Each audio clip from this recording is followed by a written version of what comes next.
Ottmar Gröber s'est donné pour mission d'améliorer l'eau de Styrie.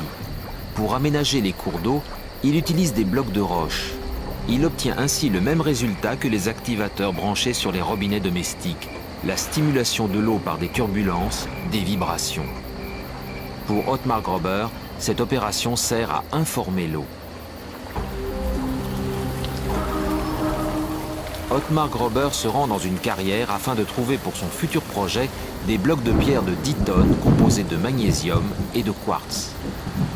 Ce dernier, qui ressemble à de la glace, est la matière première de la technique d'information de l'eau. Le quartz, c'est de la silice naturelle cristallisée. Ce quartz-ci est d'une qualité exceptionnelle. Plus il est pur, plus il porte d'informations.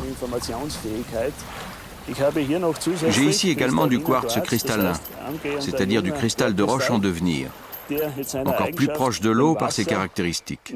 Le cristal de roche serait donc la roche idéale pour transmettre des informations à l'eau.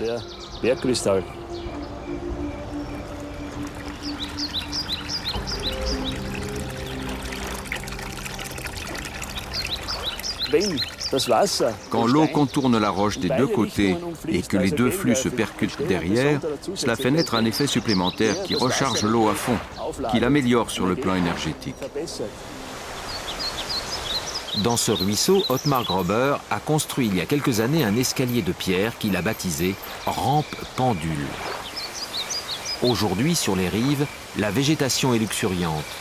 L'herbe des prés en aval de l'escalier est 1 mètre plus haut que celle des prés en amont. Pour Ottmar Gröber, il s'agit d'un phénomène.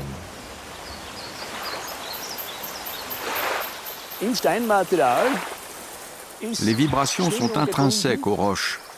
En glissant par-dessus ces roches, l'eau emporte cette information avec elle. L'eau se charge de tout, pas seulement de la base, mais aussi des vibrations.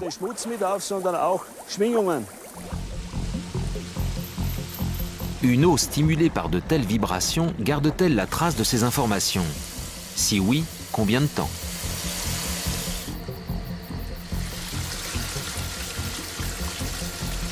Un tourbillon vrille encore dans l'eau bien longtemps après avoir disparu à la surface.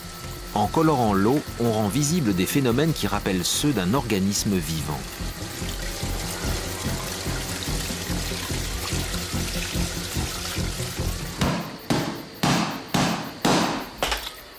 Cela fait 200 ans que les homéopathes sont convaincus que l'eau a une mémoire. Peter Handler fabrique un remède homéopathique dont la substance active est diluée et mélangée à de nombreuses reprises. À la fin du processus, le rapport de dilution est d'1 goutte de produit actif pour le contenu de tous les océans. En d'autres termes, la substance est tellement diluée qu'elle n'existe même plus dans l'eau.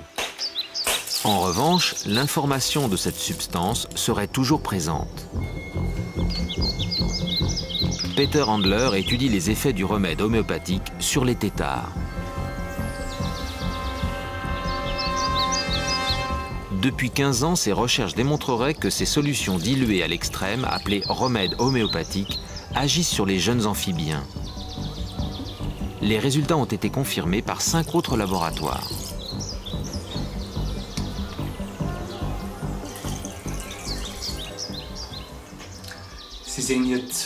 Nous voyons ici 2 têtards de même âge, mais de tailles différentes.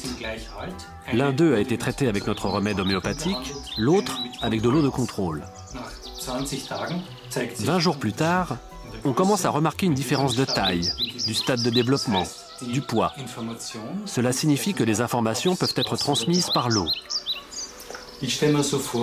Je compare ce phénomène à un CD informatique sur lequel sont gravées des informations, ou bien à un livre dans lequel les informations se retrouvent uniquement sous forme de signes et de chiffres.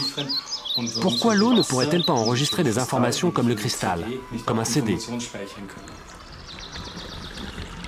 L'hydrologie moderne a mis au point un modèle d'explication. Dans une molécule d'eau, les atomes d'oxygène et d'hydrogène forment des dipôles qui s'attirent et constituent des liaisons hydrogènes. Un tas de molécules sont ainsi liées, formant un agrégat représenté ici sous forme de sphère pour plus de facilité. Les agrégats adoptent toutefois toutes sortes de formes géométriques.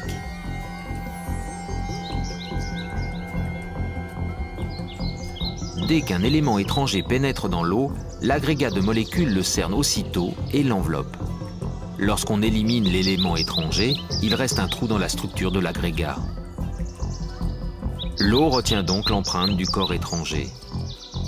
Emilio Del Giudice, un physicien nucléaire italien, a développé ce modèle de base. Alors que dans une matière solide, les atomes ne changent pas de place, dans un liquide, en revanche, ce message a une forme rythmique, comme une danse. Cela signifie que l'organisation des atomes d'un liquide n'est pas spatiale, comme c'est ici le cas, mais temporelle. Toutes les molécules bougent au même rythme, comme dans une danse. Cela signifie donc aussi que la configuration des molécules d'eau est désordonnée sur le plan spatial, mais leurs électrons oscillent tous au même rythme. Si l'on joue de la musique au-dessus d'un récipient d'eau, l'eau se met à danser, un phénomène vibratoire. La comparaison des molécules d'eau à l'état liquide avec un couple de danseurs peut être formulée de la façon suivante. Sur la piste de danse, personne ne danse de la même façon. Les variantes sont extrêmes, mais tous les couples obéissent au même rythme. Voilà pour la théorie. En 1988, Jacques Benveniste, décédé le 3 octobre 2004, prétend avoir démontré la mémoire de l'eau et donc l'efficacité de l'homéopathie. Peu après, il est mis au banc de la communauté scientifique. L'affaire de la mémoire de l'eau a fait un scandale qui a largement dépassé les frontières de l'Hexagone.